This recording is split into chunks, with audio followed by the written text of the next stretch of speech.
geedi socodka baritanka dunidu waa mid qarniyo fara badan soo jireen inkastoo ay Soomaalidu ka marnayd saaxadda ciyaaraha Olombikada balse waxaa soo ifbaxday awoodda iyo kartida baaxadda leh ee Soomaalida horaantii 1970 waqtigaas oo Cabdi Bile u soo hooyay dalkiisa bilada aad u fara badan balse orodyahanka Mo Farah ayaa isla magaciisa sumcad aad u weyn u keenay dadka Soomaalida Mo Farah waxa uu ku dhashay magaalada Muqdisho sanadkii 1983 bishii March 23 waa orodyahan u safta dalka Ingiriiska isagoo ka qayb gala orodada dhaadheer iyo kuwa gaaban ee loo yaqaan shanta fagaxda isagoo abaalmarina iyo bilada aad u fara badan ka helay 5,000 1,500 iyo 10,000 mitir intii u dhaxaysay 2011 ilaa 2017 Mo Farah wuxuu ku guuleystay bilada dahabka ee Golden Modern Olympics 10,000 mitir ayuu inta badan ku guuleystaa isagoo hormoodka iyo hanadka tartanka Olombikada waana geesi Soomaaliyeed oo hiigsi leh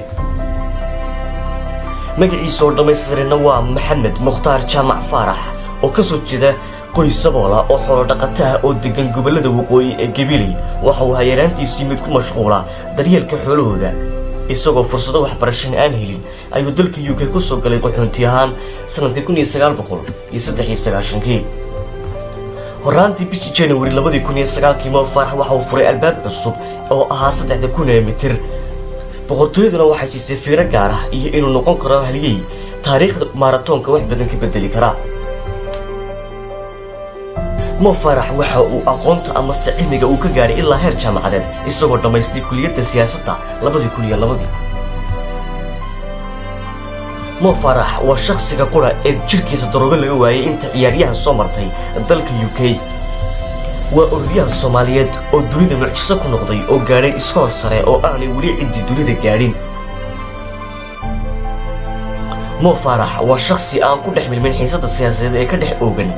Soomaaliya iyo Somaliland isagoo dhowr jeer cadeeyay inuu yahay Soomaali